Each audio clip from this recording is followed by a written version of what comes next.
সাথে learning acceleration program in secondary education হাতে নেওয়ার জন্য। মাননীয় স্পিকার, আপনার মাধ্যমে আমার প্রশ্নটি হচ্ছে, একটা বিশ্ববিদ্যালয়ের শিক্ষার্থী অথবা যারা চাকরি প্রার্থীরা যখন প্রাথমিক বিদ্যালয়ে শিক্ষক হিসাবে চাকরি করতে যান, তখন সেখানে 11,000 টাকা বেসিক দিয়ে শুরু করেন বর্তমান প্রেক্ষাপটে। অর্থাৎ এই চাকরিটা হচ্ছে 13 গ্রেডের চাকরি এবং তৃতীয় শ্রেণীর। একজন যখন সেকেন্ডারি এডুকেশনে চাকরি করতে যান, তখন বেসিক বেতন পান 16,000 টাকা। এটা 10ম গ্রেডের এবং দ্বিতীয় শ্রেণীর চাকরি। আমাদের দেশের প্রাথমিক শিক্ষা এবং মাধ্যমিক শিক্ষা এই দুইটা হচ্ছে ফিডার ইনস্টিটিউশন।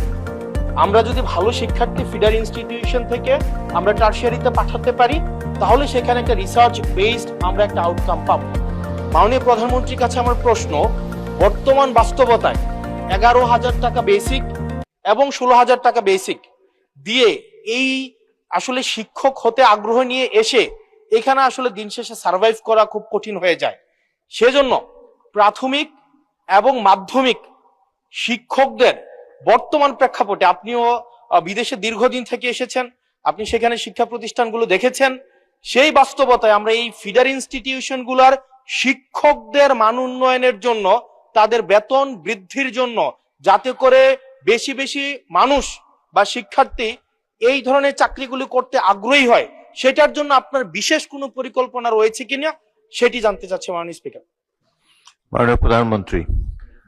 মাননীয় স্পিকার, আপনাকে ধন্যবাদ এবং জনাব হাসনাত, আপনাকেও ধন্যবাদ আপনার প্রশ্নের জন্য। আপনি নিশ্চয়ই খেয়াল করেছেন এই বাজেট সেশনে আপনি উপস্থিত ছিলেন এবং আমার এই প্রথম প্রশ্ন যেটা ছিল মূল প্রশ্ন, সেখানে আমি বলেছি যে এই বাজেটে টোটাল জিডিপির 2% আমরা শিক্ষার জন্য রেখেছি।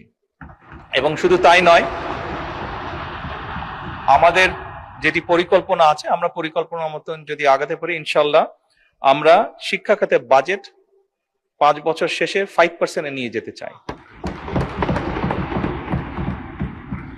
এবং অবশ্যই এগুলো আমরা যখন দেখেছি, স্বৈরাচারের সময় শুধু বিল্ডিং হয়েছে কিন্তু হিউম্যান রিসোর্সের কোনো উন্নতি হয় নাই। আমি আপনার সাথে সম্পূর্ণ একমত যে আমরা যদি আমাদের প্রাইমারি এবং সেকেন্ডারি এই শিক্ষকদেরকে যদি আমরা সঠিকভাবে ট্রেনিং দিতে না পারি, কিন্তু শুধু ট্রেনিং না, ট্রেনিং এর সাথে তাদেরকে তাদের সম্মানীয় যদি বৃদ্ধি করতে না পারি, তাহলে অবশ্যই আমরা প্রত্যাশা করি না যে তারা ভালো কিছু ডেলিভার করতে পারবেন। আমাদের তাদেরকে প্রশিক্ষণ দেওয়ার যেরকম কর্মসূচি রয়েছে, প্রশিক্ষণ দেওয়ার যেরকম পরিকল্পনা রয়েছে, বোথ সেকেন্ডারি অ্যান্ড প্রাইমারি, একই সাথে পর্যায়ক্রমিক ভাবে আমরা যাতে তাদের সম্মানীয় বৃদ্ধি করতে পারি। আমরা অনেক সময় দেখেছি প্রাইমারি স্কুলের টিচার